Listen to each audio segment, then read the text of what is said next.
ఇప్పుడు బీజేపీ వాళ్ళకి మత పిచ్చి ఎక్కువ. ప్రతిదాన్ని కూడా మతంతో ముడిపెట్టే ప్రయత్నం చేస్తారు. అక్కడే వాళ్లకు మైనస్ అవుతుంది. ఇంకా మారాలి వాళ్ళు. ఇట్లా అసలు ఎన్నిక అది ఎట్లా గెలిచారు ఏంది అని ఆలోచన చేయట్లేదు. మాకు కూడా ఏంది స్వల్ప తేడాతో ఓడిపోయినాం. పెద్ద అత్యధికంగా మాకు కూడా బాగానే 70-75 దాకా ఓట్లు వచ్చినాయి. అయినా కానీ ఏంటంటే కొంత సరే మా నాయకత్వంలో కొంత అక్కడక్కడ నా కార్యకర్తలు కొంత నిస్సత్తుగా ఉంటాం. ఆ విధంగా వాళ్ళకి గెలిపోయింది. అది చెప్పకుండా మేము గెలిచినాం మేమే ప్రత్యామ్నాయం అని ఇష్టం వచ్చినట్టు పిచ్చిగా మాట్లాడుతున్నారు. ప్రత్యామ్నాయం ఎప్పుడైతారు? ఈ తెలంగాణ రాష్ట్రానికి 2 మంత్రులు ఉన్నారు. బండి సంజయ్ అదేవిధంగా కిషన్ రెడ్డి ఉన్నారు. ఈ 2 మంత్రులు ఈ యొక్క సంవత్సరం 14 నెలల కాలంలో ఎన్ని నిధులు తీసుకొచ్చారు తెలంగాణకి? గత బడ్జెట్లో 0 డబ్బులు తీసుకొచ్చారు, 0 నిధులు తీసుకొచ్చారు. ఈ బడ్జెట్లో కూడా 0 నిధులు తీసుకొచ్చారు. పక్క రాష్ట్రం గత బడ్జెట్లో పక్క రాష్ట్రం ఆంధ్రప్రదేశ్కు 15,000 కోట్లు ఇచ్చారు. అదేవిధంగా మొన్న బడ్జెట్లో మరి పోలవరం ప్రాజెక్టుకు 5,000 కోట్లు, అదేవిధంగా విశాఖ ఉక్కు ఫ్యాక్టరీకి 3,500 కోట్లు ఇచ్చారు. మరి తెలంగాణకి ఏమి ఇచ్చారు? తెలంగాణకి ఏం తీసుకొచ్చిండ్రు అంటే 0. కిషన్ రెడ్డి బండి సంజయ్లు 2 ఉన్నా, 8 మంది ఎంపీలు ఉన్నా, కేంద్రంలో అధికారంలో ఉన్నా తెలంగాణకు నయా పైసా కూడా తేలేదు. నయా పైసా తేలేనోడు మాట్లాడితే తెలంగాణ ప్రజలు నమ్ముతారా? ఫస్ట్ మీరు తెలంగాణలో ఎదగాలనంటే తెలంగాణకి చేసినని చూపేయండి. గిరిజన యూనివర్సిటీని తీసుకురారా. గిరిజన విశ్వవిద్యాలయం పక్క రాష్ట్రంలో 2 బ్యాచ్లు బయటికి పోయిన తరగతులు ప్రారంభమై ఇప్పటి వరకు కూడా తెలంగాణలో గిరిజన విశ్వవిద్యాలయం సమ్మక్క సారక్క పేరే పెట్టుకోవడం తప్ప అక్కడ తరగతులు ప్రారంభం కాలేదు. ఇంకా ఏ పనులు కూడా ప్రారంభం కాలేదు. వీళ్ళకి మాట్లాడే అర్హత ఉందా? అదేవిధంగా బయ్యారం ఉక్కు ఫ్యాక్టరీ గురించి మా ముఖ్యమంత్రి గారు పదే మాట్లాడుతున్నారు. ఢిల్లీలో కూడా బయ్యారం ఉక్కు ఫ్యాక్టరీ గురించి అడిగితే కనీసం దాని మీద ఊసేలేదు. విభజన చట్టంలో ఉంది స్పష్టంగా.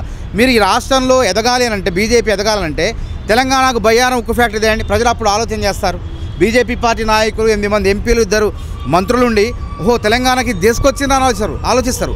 ఇంతవరకు మీరు కేంద్రంలో 15 ఏళ్లుగా అధికారంలో ఉంటున్నారు. ఉండి కూడా 3వ అధికారం ఇది.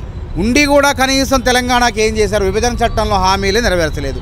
వరంగల్ రైల్వే కోచ్ ఫ్యాక్టరీ మీద మేము పోరాటాలు చేయంగా కాంగ్రెస్ నాయకులు పోరాటాలు చేయంగా పరువు పోతుందని చెప్పి ఏదో ఇచ్చినామన్నారు. కానీ ఇంతవరకు గతి లేదు కూడా. పసుపు బోర్డు కావాలని చెప్పి కాంగ్రెస్ నాయకత్వం మొత్తం కూడా నిజామాబాద్ జిల్లాలో అందరూ కూడా పోరాటాలు చేస్తే పసుపు బోర్డు కాదని చెప్పి సుగంధ ద్రవ్యాల బోర్డు ఇచ్చారు.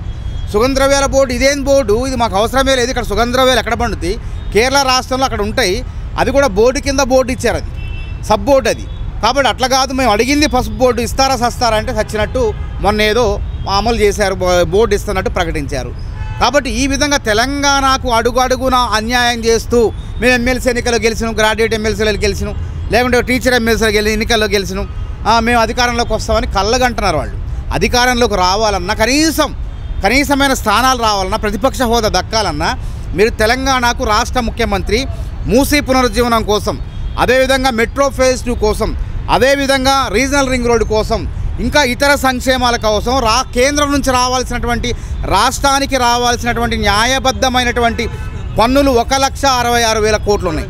కనీసం మీరు ఆ 1,66,000 కోట్ల నుంచి కనీసం మీరు 50,000 కోట్లు తీసుకురండి.